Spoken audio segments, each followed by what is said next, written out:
The very existence of you is the denial of the allness of God. There is no you, there is no me, there is no person, there is no mortal, there is no human selfhood.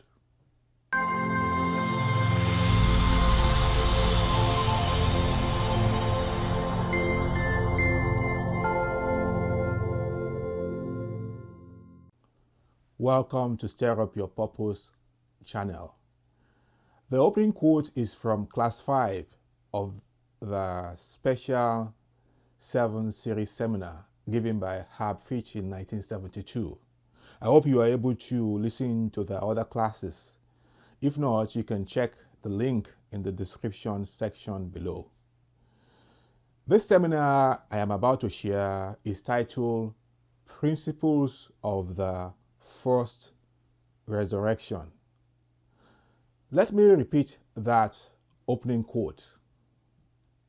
The very existence of you is the denial of the allness of God. There is no you, there is no me, there is no person, there is no mortal, there is no human selfhood. Here we can see that Herb Fitch is inviting us to come up higher. And there is no doubt that the human mind will put up a fight and ask the question, what is there for me to do in this world if I am not to do none of the things that are happy things? And Herb's answer is, you are to learn to step out of this world. There has never been another purpose to the Christ teaching or to the infinite way than to prepare you to step out of this world. Yes, the invitation is to step out of this world. And as you listen to this seminar, you will be asked to put the principles to practice. And as you do, you soon realize that though it might seem rigorous initially, it becomes easier as one remains faithful and disciplined and consistent. Finally, as Herb says, do not take lightly the exercises presented to you in these talks. Put them to practice on a daily and sometimes hourly basis. Do not be surprised if you find yourself rocketed into the fifth world of higher consciousness, a realm you could never have dreamed of. Enjoy.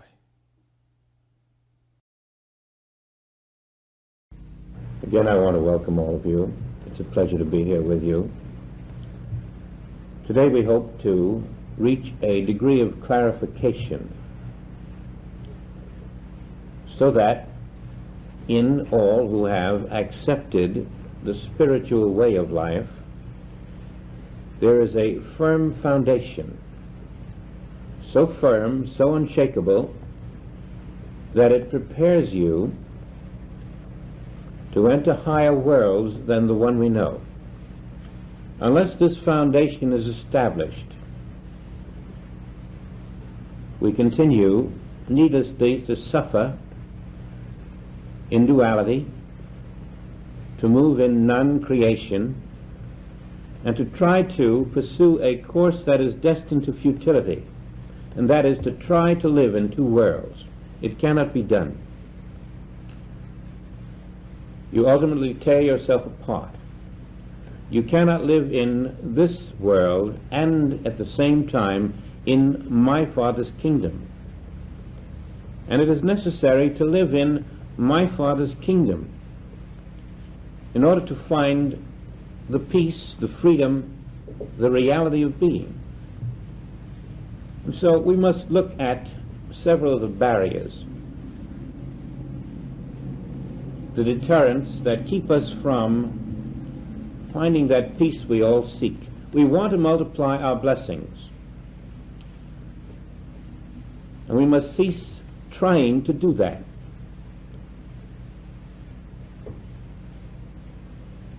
We want to improve the pleasures of our lifespan, And it's strange to learn that you must cease trying to do that, until finally you say, what is there for me to do in this world if I'm to do none of the things that are happy things? And the answer is, you are to learn to step out of this world.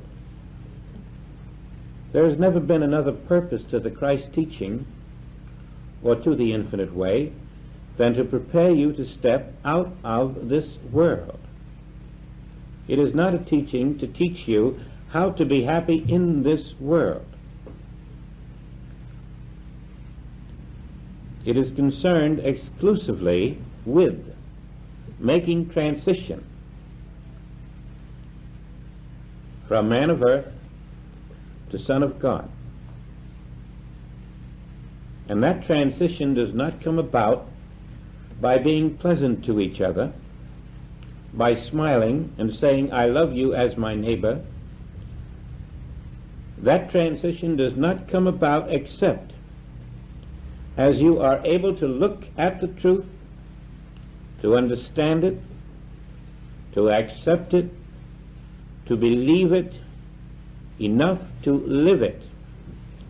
In short, unless you are learning to be God-centered, you do not approach the possibility of transition. Now we know that reincarnation is the established fact of everyone who passes out of the human scene, with only those exceptions who have reached the God center of their being. And inasmuch as something within us has chosen us to live in such a way that transition is attained without reincarnation, we learn to prepare ourselves completely by a total submission to the facts as they are. We cannot turn away and hope that when we turn back the facts will disappear. We cannot depend upon a person to make a transition for us. We cannot depend upon any other human being on the earth to bring to us the peace and the real inner freedom that we seek. And so we must get tough with the human self we had been.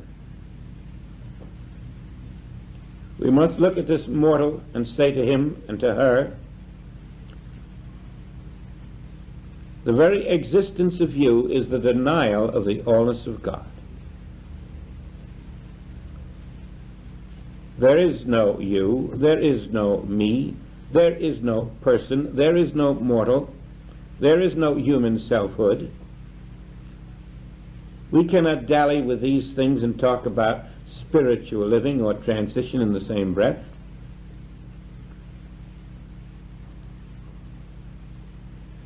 We must cease from man whose breath is in his nostrils. We must cease from the belief that in front of us and behind us and to the side of us there is a mortal being anywhere on the face of the earth. And as long as we accept the mortal being in front of us as being there, we are sowing to the flesh, and in that acceptance of the flesh we have denied the omnipresence of spirit. Now every day we deny that omnipresence, and every moment that we do we continue to build negative karma. We turn away further from the very goal we allegedly are seeking. Some even say and think they worship God. But there's no way to worship God if you deny omnipresence, because God is omnipresence. And there's no way to believe in omnipresence if you exclude yourself. If you are not that omnipresence, again you are denying the allness of God, the allness of omnipresence. And so in our God-centering, There are basics, and none of them can be omitted. And there are taboos, and all of them must be omitted, and you must know them. You must know them just so clearly that instinctively you recognize when you are violating the truth, and you know when you are living the truth. Beside God, there is no self.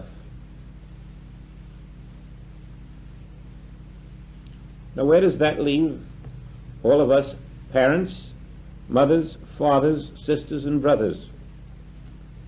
If beside God there is no self, are you willing to say your mother is God, your father is God, your sister and brother are God? Or do you still regard them as human beings, and you have certain responsibilities to them and certain things you must be aware of about them as human beings? Do you see how you must sell all that thou hast? You must come clean. There is no way to transition except through the pure at heart. And that requires the spiritual consciousness that says the infinite nature of God is all that exists and there is no other. Now let's look at the method in which we learn to accept and live in omnipresence. You know, of course, that fear is an instantaneous rejection of the omnipresence of spirit.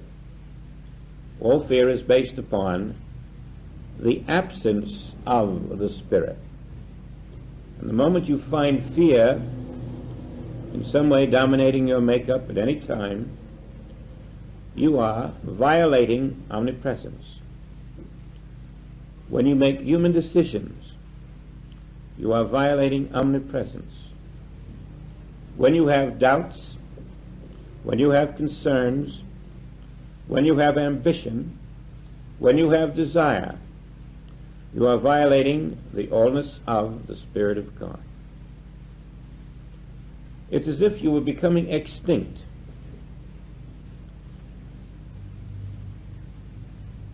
And that is precisely the requirement of accepting omnipresence. Me must become extinct. Me must be overcome. There is no me here to be rational. There is no me here to be healthy. There is no me here to be sick or poor. There is no me here to be successful or a failure. Me is the denial of the omnipresence of spirit. That is the nucleus of the denial. Me. You. Him. Her. This is the denial of omnipresence. Therefore, you must look to the invisible self behind me, behind you, behind him, behind her. And you must be conscious of the invisible self there. And you must maintain a continuity of awareness that the invisible self that is there is the only self that is there. You must become one with that invisible self in your consciousness. You must find your Father self. And you must abide in your Father self. And you must let your Father self flow. Through your open acceptance, your open consciousness, from the invisible into the visible, always expressing itself as your being. You literally must cease from being man, from being woman, from being mother, from being father, from being brother and sister. You cannot be these things For spirit is none of these things.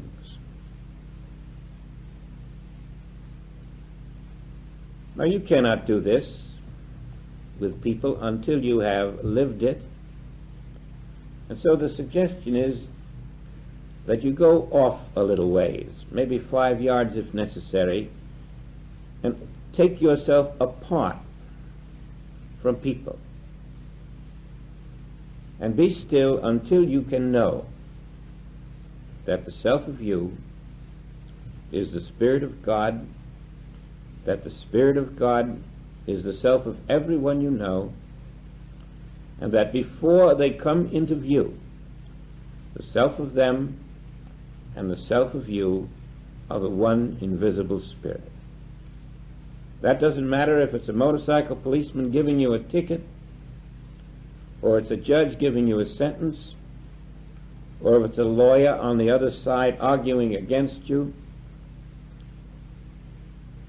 Whoever it might be, whatever the news they bring to you or the attitude they bring to you, they are to be interpreted by you as your invisible self. The invisible Spirit of God that stands there is always your invisible self.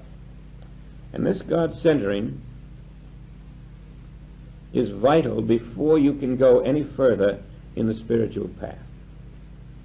If you cannot find a way to live it for a while, you cannot know the nature of how the Spirit imparts direction to you. This isn't something you can share with husband or wife. This isn't something you share with son or father.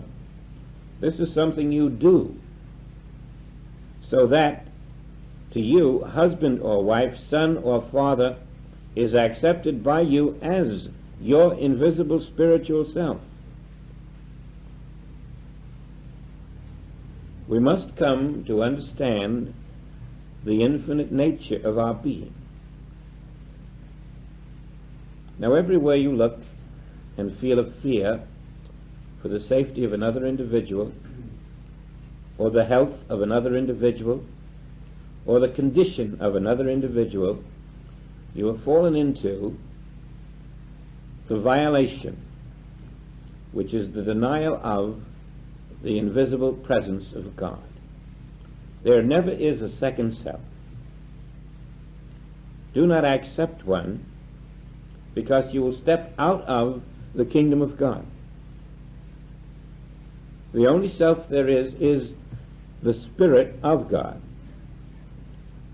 And if you are still determined or stubborn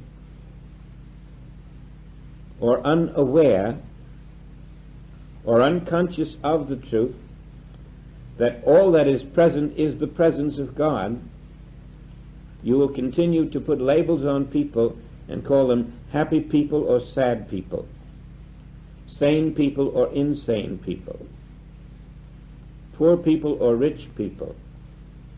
You will give them labels because this is how material sense operates.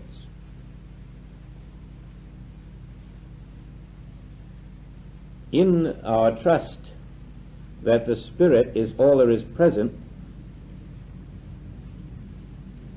we are accepting our own identity everywhere.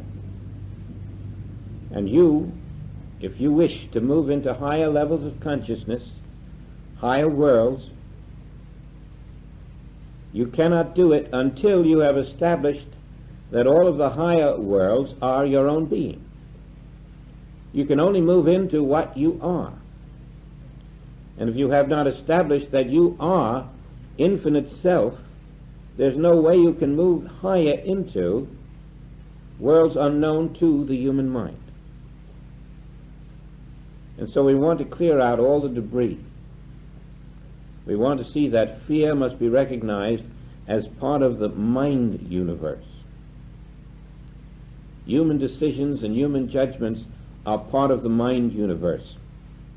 Suspicion and hostility are part of the mind universe. We want to recognize them so that We are not magnetized into them so that we fall from grace. Now let's see then, there is one presence.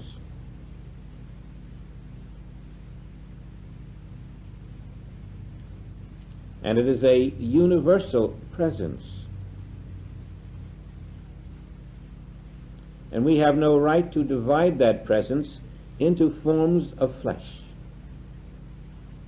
We cannot separate the one presence. We must look past the forms of flesh. We must believe in the one presence as a fact, as a truth that never changes. And your knowledge of the one presence means that there is no second presence everywhere and anywhere. It matters not what forms of flesh you see, there is never a second presence. There is always one presence. You let the clouds of form go by, you remain conscious of the one presence that is present, and you are God-centered. And now all responsibilities and fears for any individual on the earth would be your refusal to accept that there is only one presence.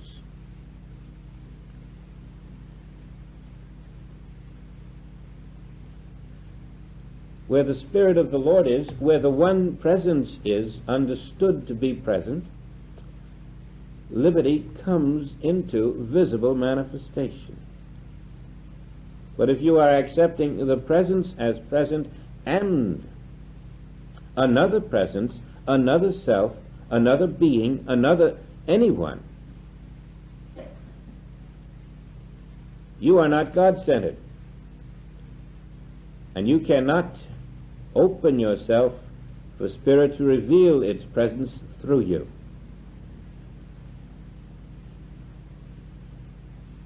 Now that's easy enough to understand. There is one presence. And now you must know that the one presence that is everywhere is you.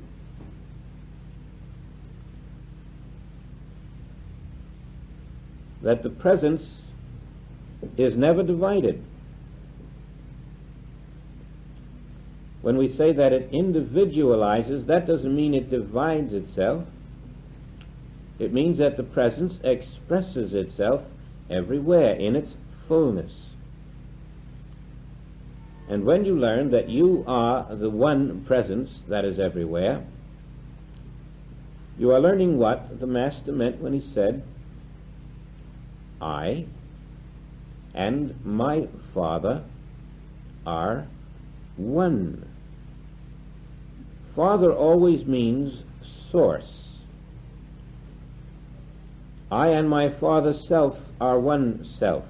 Your source, your Father self, is the one presence. And the one presence is always functioning through everyone on the face of the earth. Your conscious awareness of that lifts you to where you can experience your source flowing through the outer appearance called form. When the consciousness you are in accepts your source and you are at one with your source, then the infinite being that you are flows through, expressing its pure divine consciousness as the outer appearances of your being. And the source of you, when you remain God-centered, continues to express a continuity of grace, so that your God-centering and the continuity of grace become one and the same. Your source is always the Father within, is always the infinite self, is always your only being. And it is just this tip or this external being, this image of man or woman, that you must teach. to accept the presence of your source as all that is present. Only your source is present. There is no other presence.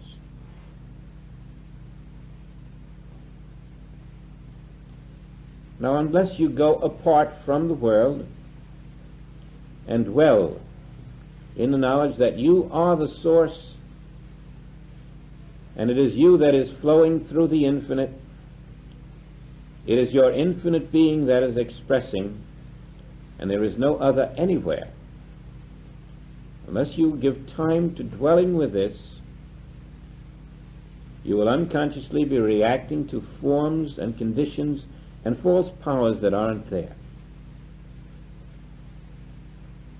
And yet it's so possible to know that when you are living in Source, one with Source, feeling the infinite foundation of Source, that you can easily recognize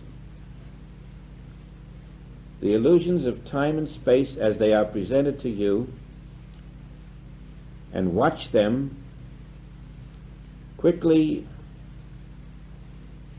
coming to a place of conviction within you that the presence of your own source is right where the appearance of the evil appears. And then you learn the great secret. This evil is not there. It is merely being presented there. And that's the big difference. It's being presented to you, and you can know it is not there, or you can accept it as being there. And your decision will be based upon where you are in your consciousness. A good rule of thumb in your living consciousness is that there is one presence, one life. It is always present everywhere, no matter what appears. It is always living itself. That one life is always maintaining its perfection. It is always maintaining its invisible form. It is always living. It is always the only power. That one life is always present everywhere. It is the presence, and it is your presence. And it is your presence even though someone else will appear to be there. Because the presence of you is the invisible presence of everyone. I and my Father are one presence. And the presence that is there where another individual appears, whether in sickness or health, is always perfect and not in sickness, always maintaining its perfection, invisibly present, awaiting only your recognition that one life there is being perfect. Now that is only the first step. You start everything with a knowledge of one invisible life.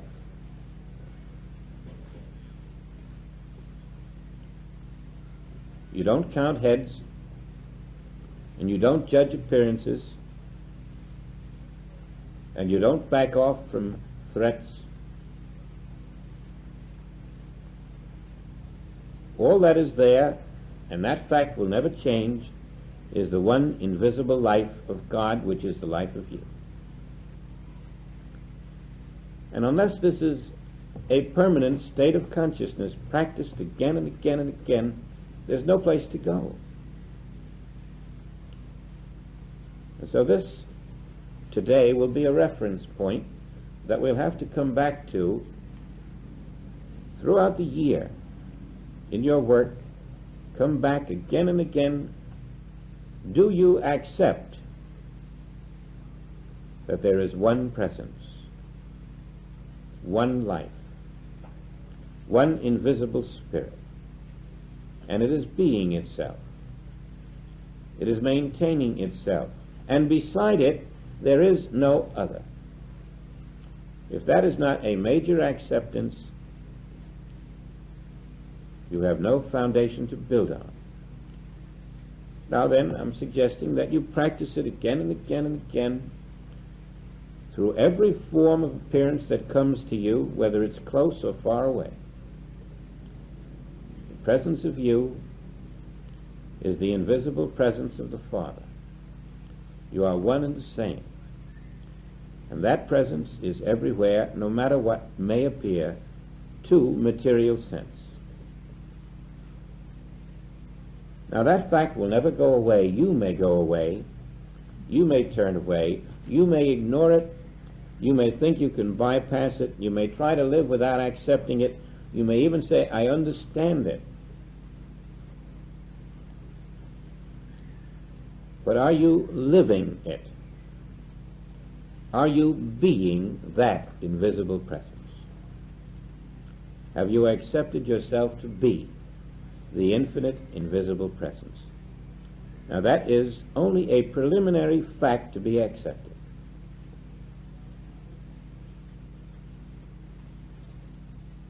It will never change. It will always be the truth.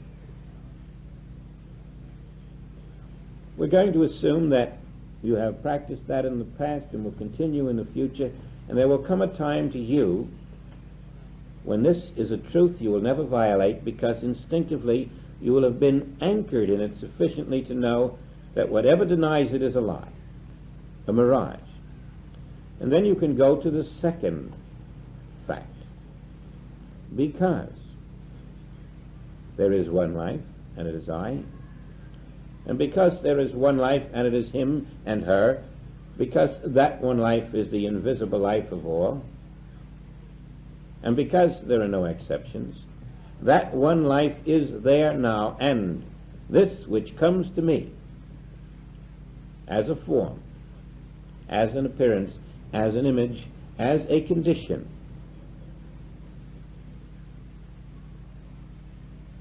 is not that one life, and therefore is a mirage. It can be a very healthy-looking mirage. It can be a very sad-looking mirage, but it is not that one life, and only the one life is there. Therefore, I do not accept that there is a second life. That's your second point. You cannot accept a second life, because you are accepting that there is one life, one presence, and it is divine. All mortal life to you is not acceptable. To you there is no material life, there is no mortal life, there is no human life, there is no animal life, there is no life of nature. This was all right at one time, but we're talking now about that level which is preparing for transition. To you there is no world. As long as there is a world, you are denying the presence of the kingdom of God. As there is one life, that is the kingdom of God. As there is one self, that is the kingdom of God. As there is one God, there is no second self anywhere. You do not accept heaven and hell. You do not accept two worlds. You accept that my life being the one life, and that life being the life of all, I am God-governed here and now, and so is everyone, no matter in what form they appear, they are invisibly God-governed. They may not know it, they may not show it, they may not accept it, but your job, you are the one moving toward transition. Your job is to live in the truth that God government rules its universe and there is no other present. So we have one life, and one government functioning. And this is the acceptance then that the life of you is omnipresent, and it is also functioning everywhere regardless of appearances. It functions where your brother is, where your sister is, where your mother, father, daughter are, even though it may not appear to be functioning to human sense. You look past the veil of material sense, you accept the invisible government of God is present there. It is functioning. You cannot have omnipresence without having omnipotence there at the same time. Wherever the presence of the Spirit is, the power of the Spirit is. It may not be visible to material sense, but it is there. So you accept the power is where the presence is. You've got your second point. But if these are not established, you cannot go on to the third point.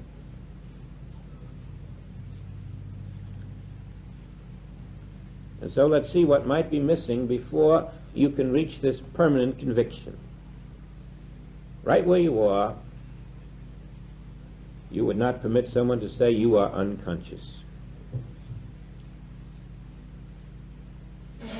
You would stand them off tooth and nail if they said you were. You would deny it adamantly. You are conscious. Now realize that God is conscious right where you are.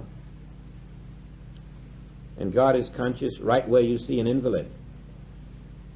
God is conscious right where you see a thief. God is conscious right where you see a battlefield. God is conscious right where you see disasters on the earth. Everywhere God is conscious. Pin that down inside your consciousness. God is conscious. There is no place where God is unconscious. If you're accepting the one present life of God everywhere, it is a conscious life. It knows what is happening. And that consciousness, which is alive and aware of what is happening, has the power to maintain the perfection of its environment. Do not fall into the false belief that the consciousness of God, which knows what is happening and has the power to maintain the purity of what is happening, is permitting bad health, poverty, famine, ignorance, disease, mental aberrations, or anything of that nature. Do not think these things exist, or you are saying God is unconscious, or God, though conscious, does not have the power to maintain perfection. Come out of the false belief of believing what you see and what you feel and what you hear. To become God-centered is to look at all of the malevolence in the world, at all of the sickness, at all of the cunning, at all of the superstition, at all of the limitation and the lack, and to say that is material sense. It has no part in me. God is conscious there and not permitting these things. There is no one who is sick on the face of the earth. God is conscious and not permitting sickness. There is no one who is dying. God is conscious and not permitting dying. In the world of material sense, these things will appear to everyone. But to make transition, you must reach that consciousness where you do not believe that spirit has a second, and that spirit permits matter to either exist or to suffer. In short, to make transition, you cannot think in terms of spirit and matter. For matter is but the concept we entertain about spirit. Now don't try to live in both worlds. You cannot live in spirit and you cannot live in matter at the same time. You'll only crucify yourself. Take everyone you know out of the material universe. They're not in it. They never were. Put them back where they belong. Know them as they are. To worship God aright is to accept that God is spirit. Spirit is everywhere now, without a second. That is the omnipresence that you learn to accept. That spirit everywhere now is the essence of your mother, your father, your child, your brother, your sister, your wife, your husband. And it being an undivided essence, it is the same essence, the one essence, which is the essence of all who appear in the form that we see. Your consciousness rests in that essence. Until to you, omnipresence is your consciousness.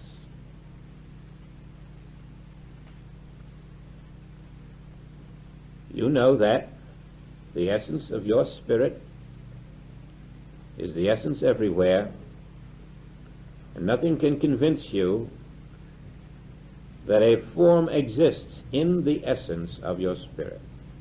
Nothing can convince you of materiality in the essence of your spirit. Everywhere you look, the form to you has no meaning, for the essence of your spirit is there. You are not a second self. And when you are not a second self, you will be the one self that is omnipresent essence. Now that omnipresent essence is the invisible kingdom of God. When it is you, accepted, when a good part of your day is spent consciously aware of this, you will find you're not living in two worlds. You're only living in the truth of your being. I am that invisible essence. And you don't have to explain away the appearance of form to anyone else. You do not have to fear their ridicule because of your belief. You must consciously remain God-centered, which means you are the invisible essence of God everywhere. And there is no visible form that you accept to be your life, your being. And you don't waste time trying to develop the visible form. Your interest is to live in the invisible essence of your being as an everywhere self, knowing that this is I and the Father are one in consciousness. Source and I are one. Essence and I are one. And living in this invisible consciousness enables you to completely surrender the fears, desires, and ambitions for that visible form that you had called your own, knowing that you can trust your invisible self when you're consciously in it, aware of it, living in it, to perform everything that the visible form will appear to be performing. You can trust your invisible self to be the light that goes before the form, to prepare mansions in higher worlds. You can trust your invisible self because it is the omnipresent Spirit of God to contain everything it needs so that you don't have to send the form out to get. You already accept it in your invisible self, knowing that the self will live itself, and that will appear as a projection of those needs into the visible. You learn to trust yourself, and you learn joyously to stand in yourself, so that for you the world has no more power to fool, to mesmerize, to project forms, images, and conditions. You are learning not only to accept omnipresence, but that accepting omnipresence means that it is you, your invisible self, that is omnipresence. The center of gravity doesn't rest where the form is.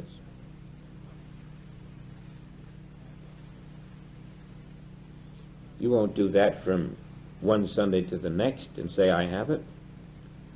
You'll do that right up to the moment of transition. And every time you leave it, you'll find you're tricked into denying it. The minute you leave the conscious awareness of omnipresence, you're going to deny it. And there's nothing you can do about it. If you're not in it, you're out of it. And once you're out of it, you're in a completely different life stream. A life stream in which all of the opposites are constantly bombarding you through the mind universe instead of the soul universe.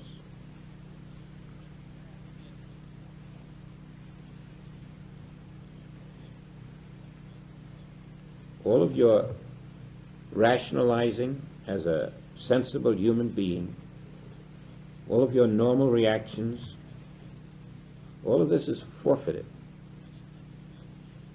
for a higher level of being.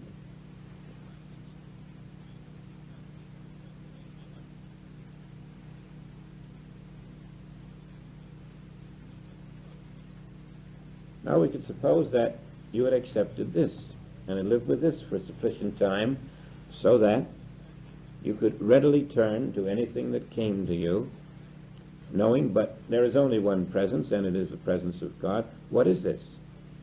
You could measure everything against that truth.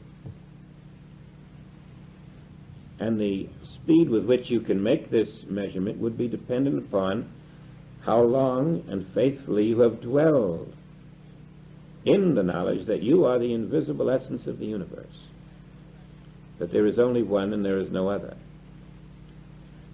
Then you could readily meet things and restore your consciousness instantly to where it belongs, so that you malpractice no one and yet you do not insult the perfect power that is ever present of your own true being. Now we know about being the Son of God. Now we want to find the Father Self and know that is I too.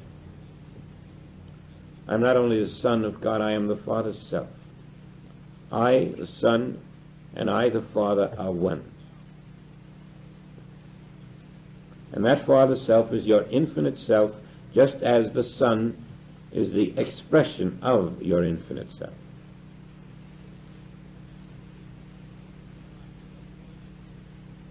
Always the outer and the inner are one and the same.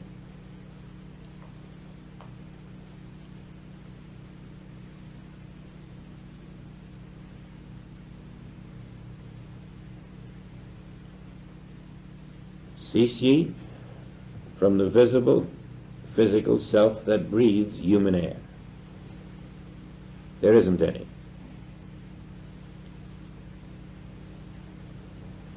And learn that your invisible self is already complete, that all that your self ever was, it is now, and ever will be. You can never be more than your self already is.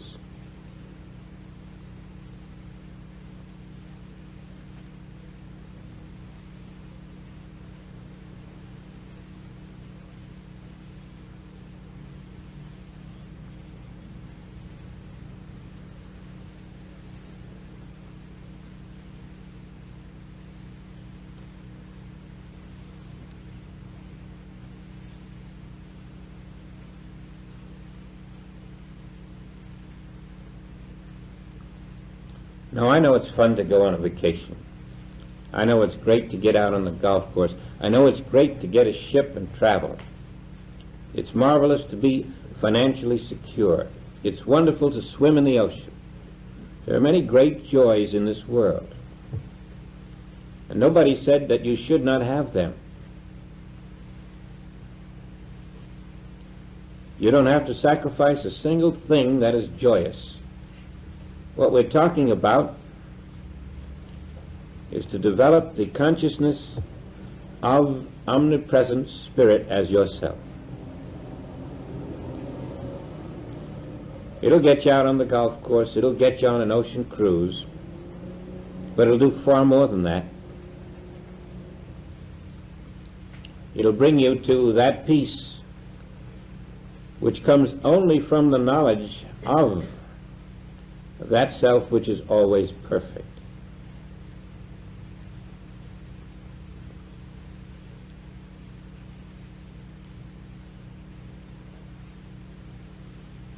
It'll do more for you than the police department or Scotland Yard for protection. It'll do more for you than a grove of orange trees. In other words, it knoweth your needs, and the it which knoweth your needs is yourself.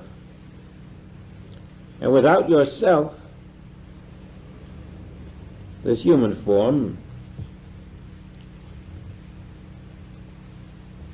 can just go on enjoying itself a little while longer, that's all. Without yourself, you have the mirage without the substance. What we're looking for then is ourself. And ourself is already everywhere. It doesn't have to go there to get there. And we're trying to become so superbly anchored in ourself that the continuity of grace that flows into the outer is nothing more to us than a sign that we are living not in two worlds, but that we are consciously living totally in consciousness in the fullness of our own total being.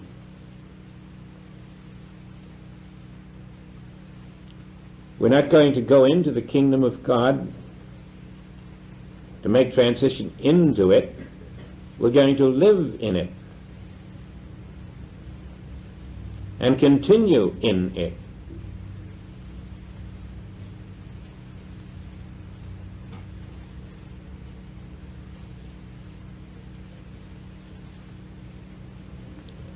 In the Revelation of St. John, the 20th chapter, the 6th verse, we are given the very summit of the purpose of the Christ message. And that is what we have come to now in this class. Everything we have done has been honing itself toward that purpose. Blessed and holy is he that hath part in the first resurrection. On such the second death hath no power.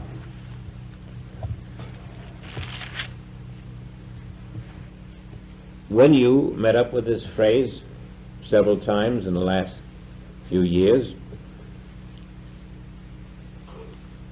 you may have been impressed by it.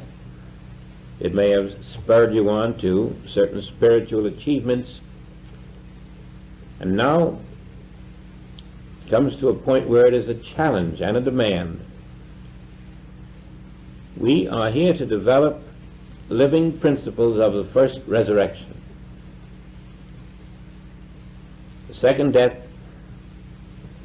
is that reincarnation which we call human death, when we pass out and then come back. Always coming back in through birth, which is the first death. Through that birth we come out of spiritual identity And then we come into the second death, or the death of the physical form that came in through birth. The first death is birth, second death is our human death. Where we should be is in the spirit.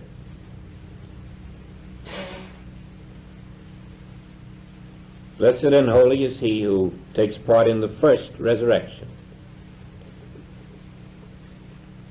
If we are to give meaning to the teaching, we are to take part in the first resurrection. And the principles of attaining and participating in the first resurrection are that the will of the Father cannot function in a human being, in a second self, in a me. The will of the Spirit can only function in the Spirit. And those who have attained at least to the level of knowing that only transition is spiritual success, they are the ones who are making every principle of the first resurrection their daily Bible. To them, omnipresence is the only way they can live. And all that follows from omnipresence is the power of that omnipresence. The living consciousness which knows all that is within itself and permits no evil. And from it, the total God-centering, which enables you not to live in a division or in two worlds, but consciously to know that myself is the invisible kingdom here and now, and as I remain conscious of the invisible consciousness of God as being present as my consciousness, present as the only consciousness on the earth, no matter what fragments of consciousness show forth, I am bearing witness to the One, abiding in the One, being the One.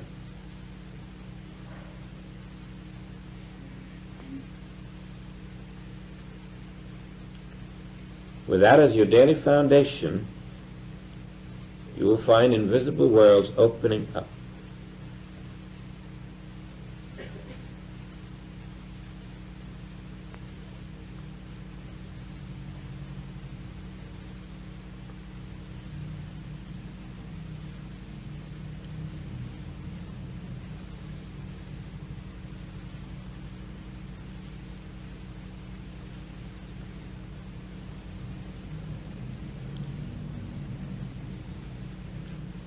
Kind of like when you're told you can't eat candy because it's bad for your teeth, or somebody takes away something you like to have.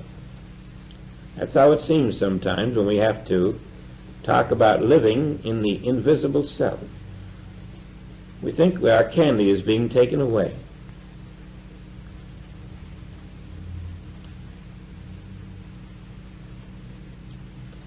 But we're being given the nectar of heaven in exchange. And if we have eyes to know that, then we're very willing to make the trade, almost impatient to get on with it and to do the work that is required, so that everything that hits your consciousness that is not motivated by the invisible essence is quickly seen to be a fraud, a non-existent, requiring no attention of yours, for it simply is not there. And then you are faithful to yourself. You are finding the way to transition. We'll pause a moment.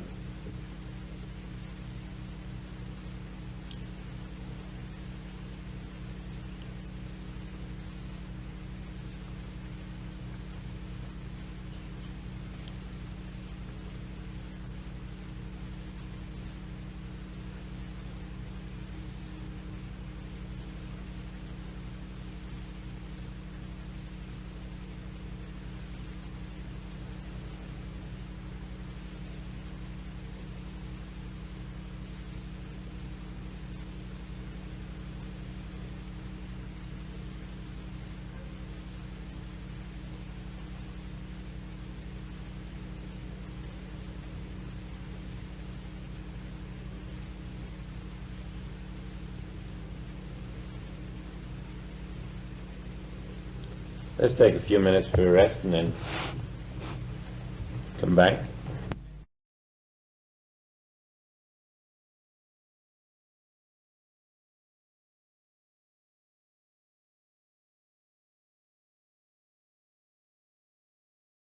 We want to now accept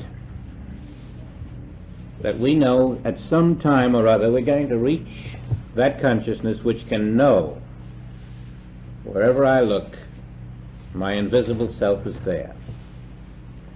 And that invisible self is the only self that is there. We're going to reach that someday. We're going to look up to the sky and we're going to know myself is there. We're going to look beyond the sky and know myself is there. We're going to look all over the earth and know myself is there, all over the air, all over the sea. We're going to know this is the truth of us. But we're going to know more than it is the truth of us. We will have the experience of it again and again and again until it's as normal to us as it has been to walk the earth on two legs. And it will become normal to us as we develop the capacity to be faithful to what we are. Now let's assume we had reached a point where through practice we knew that the entire invisible universe is myself, and that there is no visible universe. That concept was strictly there because I was living in material sense, unaware of being. Now I want to explore. Why should my consciousness be only right here, in this little spot, if I am everywhere?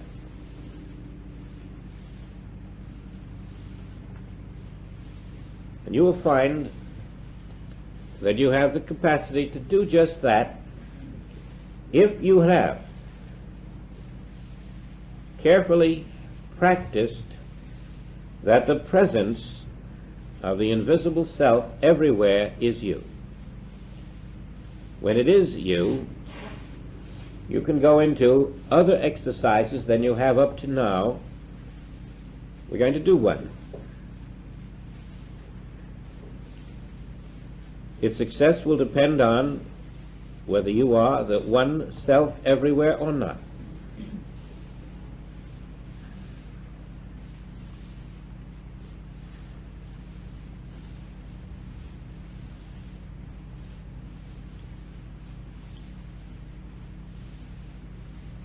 All around you is life. And life is moving. Life is vibrant. Life is radiant. There are life currents moving up, up, up all around you. They can lift you if you are still. If you are not living in a second self. If you can lose the concept of a second self and find that invisible self that you are, the pure consciousness, the pure at heart, the pure spirit, you can rest there. I, the pure spirit, am not localized. And this temporary consciousness that formed itself as a form can be dissolved. And I can be lifted into other realms, present all the time, right here and right now.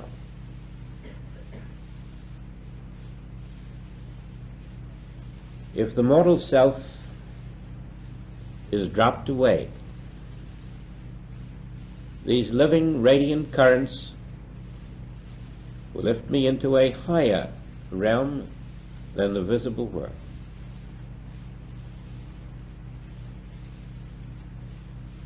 Where thought is not human,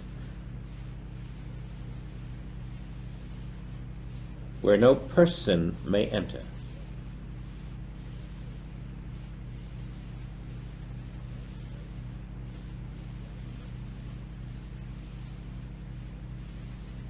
where the soul provides its own light that goes before itself, you find you are not in the universe of the mind, but you are somewhere else. It is a realm that the mind does not know. And you are there as a living soul.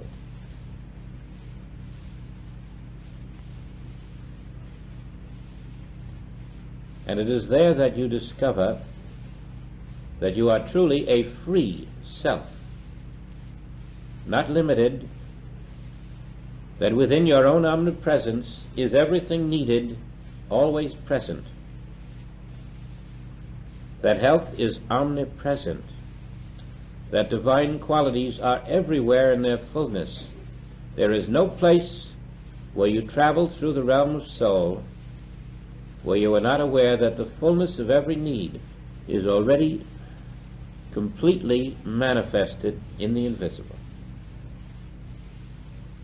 This is the truth of the earth that we walk in form, but we only learn about it when we release ourselves out of the mind universe. We can feel that all error on the earth is but a concept of the human mind, that all belief in bad health is in something that has no real existence whatsoever, that behind all the bad health on earth is the omnipresent divine health and its perfection.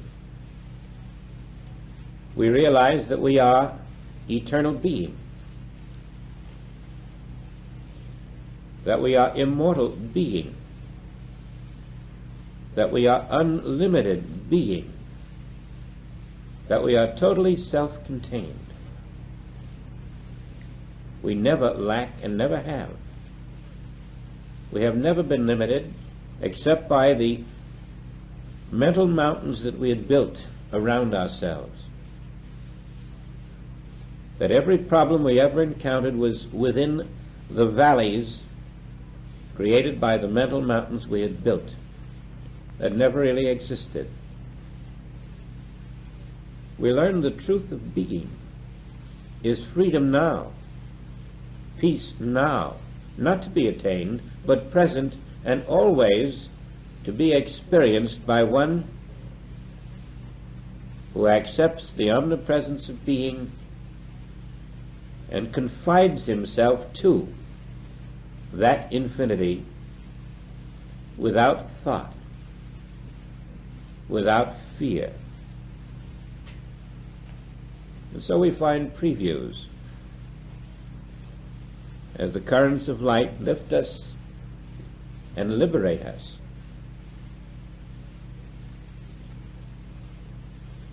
Until one day we find this is normal.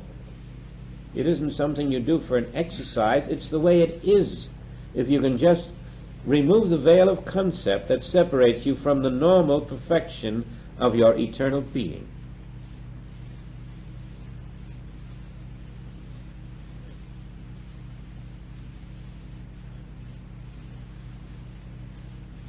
The psalmist who wrote 23rd Psalm was telling us this. Though I walk through the valley of the shadow of death, I will fear no evil, for thou art with me. He was telling us that heaven and hell are both a myth. There is no such thing. All that is present is yourself. Nothing is present anywhere other than yourself. There is no heaven, there is no hell, there is no down, there is no up. There is only your invisible self everywhere, and that's all that is here. And when all the debris, all the unconscious beliefs, all of the material sense, everything that we have thought existed in material form is dropped from our consciousness, when there is no second self, no second world, no second creation, only my total invisible self which is the essence of the Father, you will move through that self. And you will experience the perfection of that self everywhere. And the day is now. The psalmist was telling us that your self is where you have thought there was space and there is time. The time isn't there and the space isn't there. Only yourself is. And looking at yourself from a human view, you have seen time and space where only yourself is.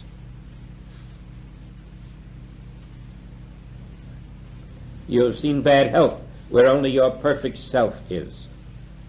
You have seen birth and death where only your timeless self is.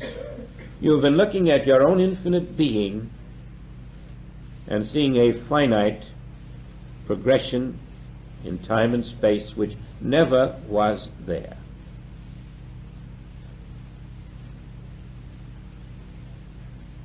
Coming to understand this is coming into the first resurrection.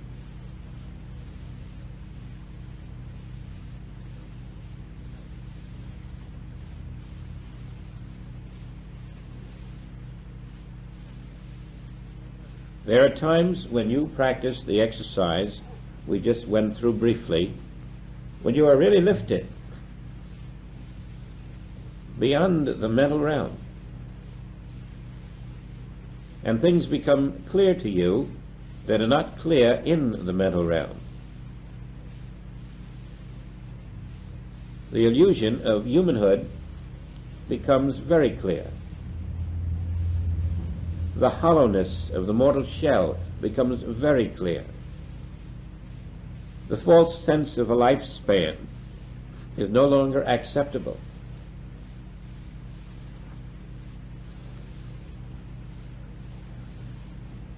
You are eternal being. In the acceptance of omnipresent self as invisible everywhere, you are accepting that you are eternal being. You are rejecting that life began for you at the cradle. You are rejecting that life ends for you at the grave. You are rejecting mortal conditions as being part of a cosmic hypnotism. And you accept this truth for everyone you know. And you don't have to do something about it, because the truth is the truth. You don't have to establish the truth, or invent the truth, or create the truth. Health is everywhere now. Abundance is everywhere now, in yourself. And if you're not in yourself, you must have the good and the bad. But you can restore yourself instantly.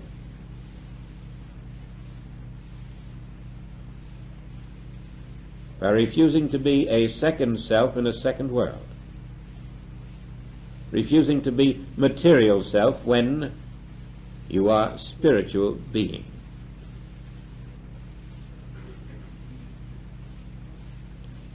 Now do your friends a real service. If you love them as they are, not as you see them.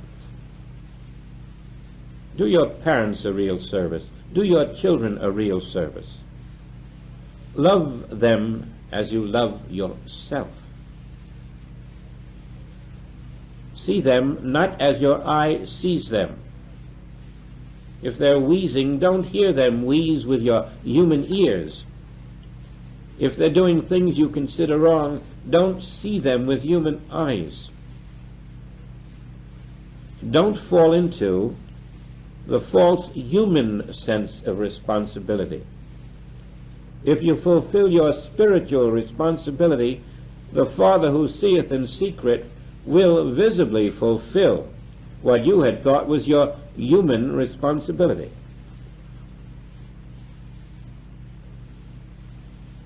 All your human responsibilities are fulfilled when you walk invisibly in the kingdom of God.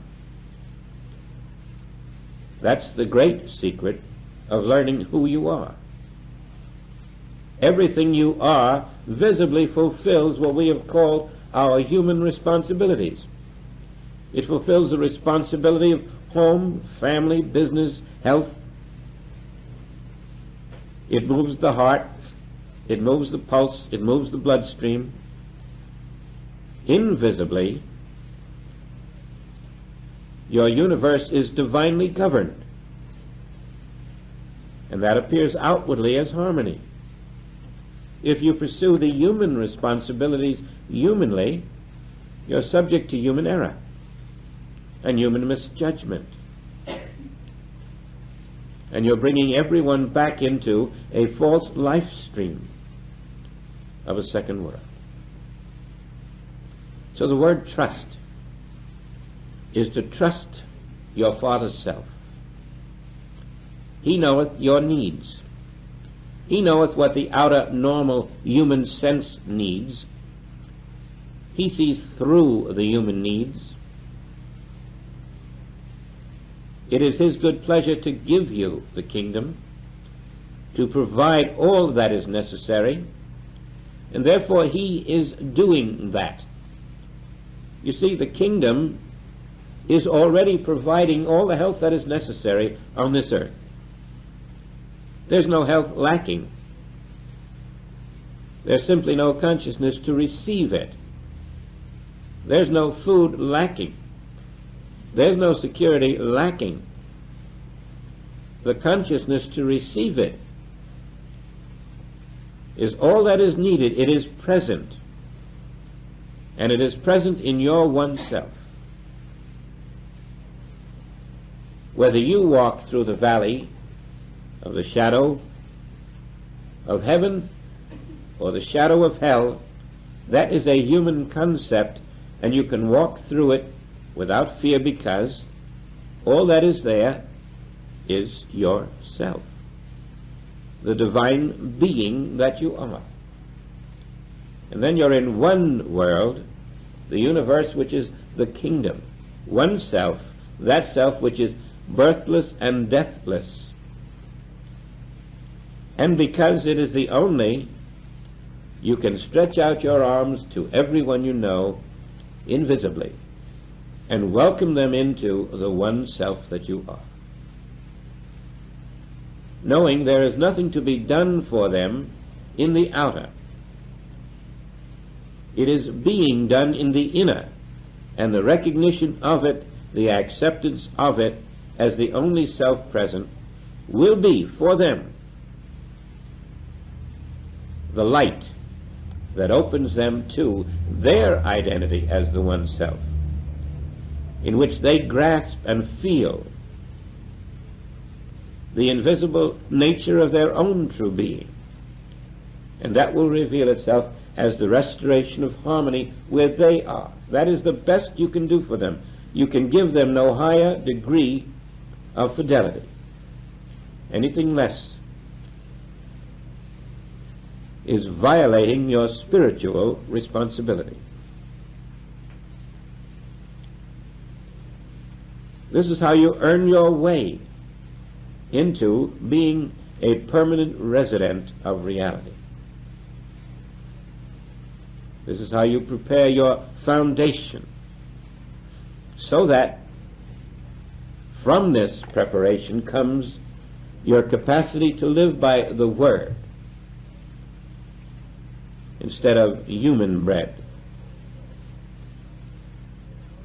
This is the preparation for the voice, the preparation for the impartation, the preparation for divine sustenance. The more you live in the divine self of being as the one, the less you malpractice your neighbor, the more you fulfill all responsibilities, and the more you are making possible that day when the door opens.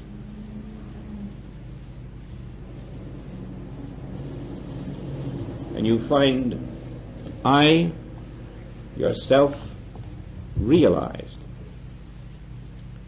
Now, in another exercise, place your eye at a certain point within you. As you close your eyes, you'll notice your center of attention normally falls roughly about the bridge of the nose. That's the way it normally falls in some. Now raise that center to about your forehead within, and hold it there for a moment. We'll stay at that particular place within ourselves. It's as if you were almost not quite cross-eyed. It should be pleasant and comfortable. You're just holding your attention slightly above the bridge of the nose within yourself, inside the forehead. And now, just to see how easy you can move that around, move that to the back of your head, that center of interest. Then move it up to the top of your head, so that you can have a point of interest or a focal point just about wherever you choose. You can move it down to your foot if you want to. You might try that just to see how easy it is to move the point of focus of your consciousness to any part of your body. Later you'll learn you can move it out in any part of the universe. Now bring it back just above the eyes, behind the eyes, in the forehead, and rest there a moment. And let's take the phrase, I stand at the door. This is yourself, and the door is, you might say, the entrance to the soul, or the exit from your mind. Just beyond your mind is a door. And center your interest now right there on that door, on the light that is white behind that door. The white light behind the door. And just rest there until the light itself opens the door for you. You find there's a gentle exchange in which your mind permits the light to open the door, and again, you're out of mind, you're in soul. In one breathtaking second, soul takes over. Now, in this position, we're open to impartation. We're above the realm of human thought. And all that can enter is divine thought. There's no place where human thought can be. We're not even capable of thought if we have followed the exercise correctly. And as you rest in this position,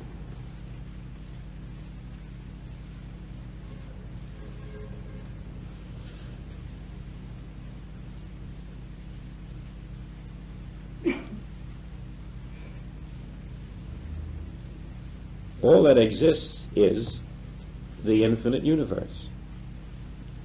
That's all that is being. There is nothing else. You are sowing to spirit. You are resting in the Word. You are waiting upon the Father. You're really, at this moment, living in yourself.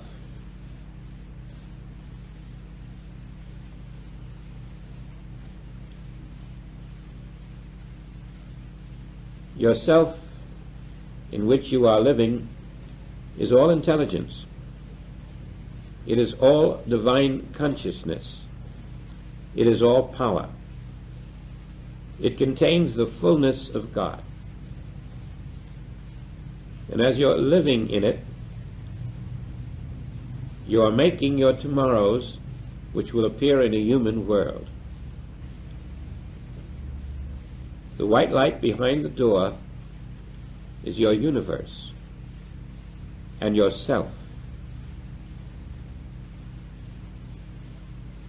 It is the source, and it is the manifestation of that source. It unfolds itself. When your mental consciousness is out of the way, it unfolds itself, and the infinite consciousness of your own self lives itself, which is Christ living my life.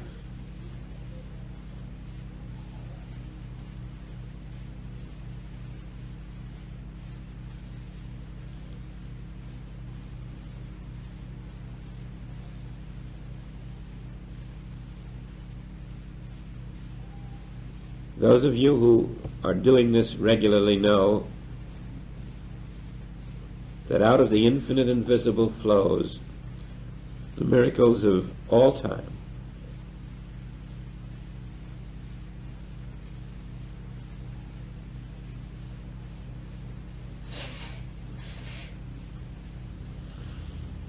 We are held within the realm of spirit.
In John, Pilate, thou couldst have no power over me. When you have established the universal, the infinite nature of your being as spirit, when you have lived there above the realm of human thought, when you have seen it flow forth into visible expression as every need fulfilled, when you have discovered that you are not the physical form, you are not that second self, then you know too that where Pilate, where every aggressor, where every claim appears, it is merely being presented to you. It isn't there because your invisible self is there. You're being tested again. Are you accepting your invisible self, or are you accepting the claim? When you accept your invisible self there, which is the pure essence of God, to the claim you say, without words necessarily, but just by your attitude, your rejection, you say to the claim, thou couldst have no power over me. In other words, I know I am the invisible essence of God. And this claim, therefore, this Pilate, has no power. It was a presentation of the world mind, the material sense mind, to me, saying, look what I can do to you. And it was getting away with it because you were not in the self of you. But when you're in the self of you, you can face any claim with the knowledge that it is not there. It is a presentation to you by the carnal mind, but you have the power to not accept it. It doesn't exist in you. The claim is never in you. It's in your second self. It's in the self you are not. And until you live in the self you are, every claim that hits you, you think is in you. You think that you have this problem, you have this physical disease, you have this physical malfunction. But it isn't in you. It's in the false sense of self you entertain about you. And as you prove that out, you discover you've never been sick. You never even had a pain. The false sense of you suffered the pain. The false sense of you suffered the sickness because you weren't living in you. And suppose you had now proved it out enough that you could look at anyone and know this is true of them too. They're suffering with a false pilate. They're suffering with a claim because they do not know that there is no claim in their self. They're not living in their self. What do I have to do for them? But only their self is there. That self which they think they are isn't there. The Spirit made no dictators. The Spirit doesn't permit killing. The Spirit doesn't permit diseases. All that was made by the Spirit. Then what is this? This false self has a false claim. Don't get rid of the false claim. Get rid of the false self. How do you get rid of it? You know who is there. The self of God, which is yourself, is there. And that's what you do every time you're faced with a claim from another individual. Don't get rid of their claim. See them as they are. They are not there. The invisible Spirit of God, which is their self and your self, is there. And you don't have to get rid of the false self or the false claim. They are not there. The only self that is there, and it has no claim, and rest in that word. That resting is saying to Pilate, thou couldst have no power over me, even though you think you're going to crucify me. And if Pilate had said to him that Pilate had a sore throat, or Pilate had a bad heart, he could have known there was no Pilate there to have a sore throat or a bad heart, but he could only know it because he knew who was there. His invisible Spirit, the Spirit of God, was there. And this is the truth that you and I must learn to face. Day in and day out we'll come again to the same problem in a different form or shape or name, always because we are putting false persons, false selves, where only the invisible Spirit of God can be. Now that's our foundation. And that foundation must be developed. And as you develop it, the power of the Spirit of God, the omnipotence of the Spirit, can reveal itself. It could never reveal itself to a human being living in a human sense form, only in fragments. The miracles of old, the greater works, are just beyond the realm of the human consciousness, awaiting recognition. And they will pour forth in abundance.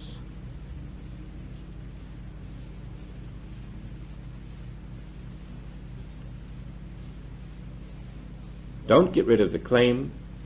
Get rid of the false self of the individual making the claim.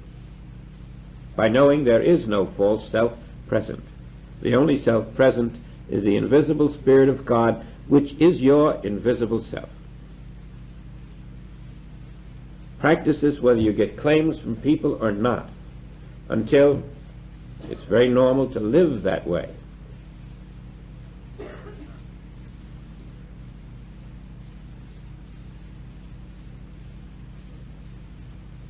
From that, everything necessary flows into experience. You'll get the hang of it. It takes a long time, but when you get the hang of it, there's just no other way to go.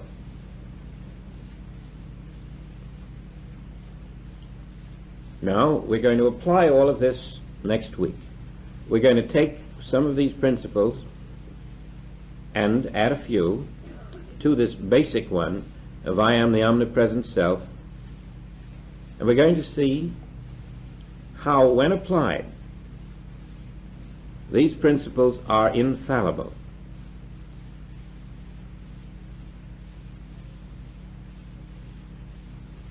Now then, during the week, it becomes necessary for you to live in the conscious awareness that you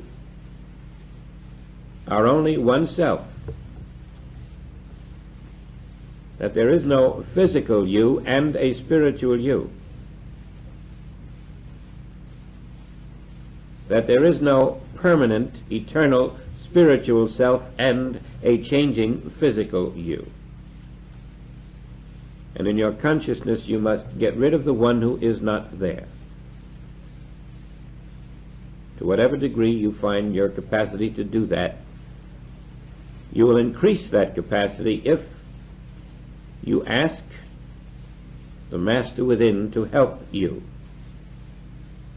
Turn to the higher self that you accept and rest in it, knowing that it always does its function.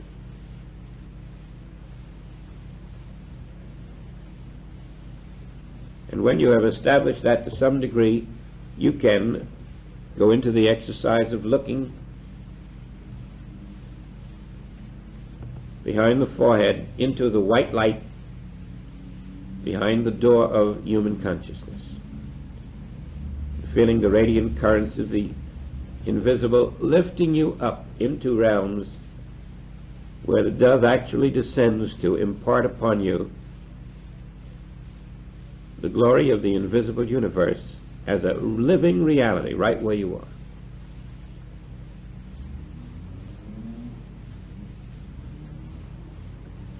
With that preparation, we can look at the application of that principle to everything that comes to us in this world, so that we can dispose of it, put it behind us, clarify the air, move in the unconditioned realm. So those are your two exercises, the big ones.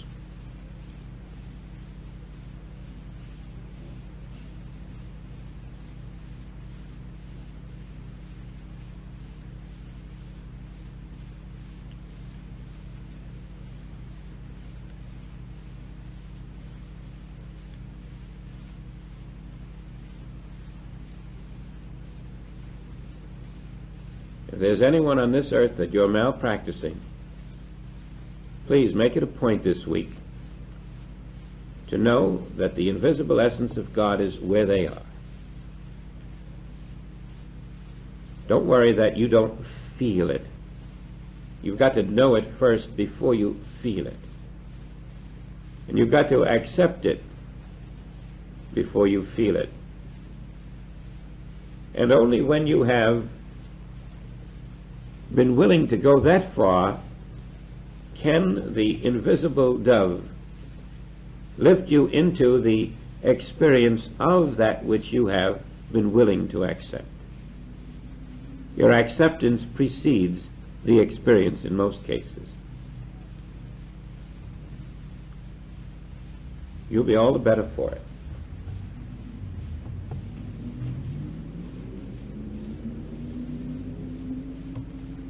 There'll be a few brief announcements to terminate the class.